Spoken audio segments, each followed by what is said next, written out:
Welcome back to the Tech Talk podcast, where we dive into the tools and technologies that shape our digital world. Today, we're exploring a fascinating tool that's caught the eye of developers and software teams alike. It's called GitBug. So what exactly is GitBug? Well, imagine a world where you can manage all your project issues, comments, and more, right alongside your code, without the clutter of separate files or tools. With GitBug, that's precisely what you get.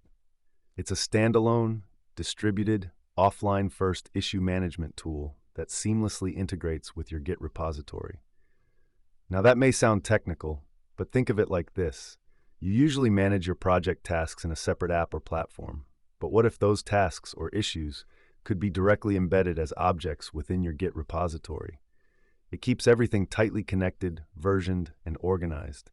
No more searching through emails or juggling between tabs. Let's break down some of the key features of GitBug. First off, it uses native Git storage. This means you can manage issues, users, and comments directly where your code lives. It's like having a personal assistant sitting right next to your files. Everything is kept versioned and clutter-free. Something I find really interesting is its distributed and versioned nature. You can work offline, which is a game changer for developers who are on the go, or in areas with shaky internet connections. Later, when you're back online, syncing is a breeze. And if you're worried about speed, don't be. You can list and search issues in mere milliseconds, which is pretty impressive. Ever found yourself waiting ages for an issue tracker to load? Yeah, not with GitBug. Now, another cool aspect is the ability for third-party integration. You can easily sync your issues with popular platforms like GitHub and GitLab using bridges. So you're not completely locked into just one system. It's about flexibility and making your workflow smoother. Speaking of flexibility, you can interact with GitBug through various interfaces, CLI, TUI, or even a web browser. That means you get to choose how you engage with it based on what suits you best. If you're itching to try it out, getting started with GitBug is pretty straightforward.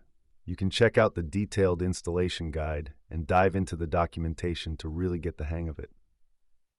And let's not forget about the community behind GitBug. They've got a vibrant group of contributors and enthusiastic backers who are helping to shape this project. So if you're passionate about open source, this is a fantastic opportunity to get involved. Before we wrap up, I want to throw out a thought-provoking question. How do you manage your issues and tasks in your development workflow? Have you ever considered integrating your issue management directly with your version control system? It might just change the way you approach your projects. As we close today's episode, remember that tools like GitBug not only streamline our workflows, but also foster collaboration and creativity. Keep exploring, keep innovating, and until next time, happy coding!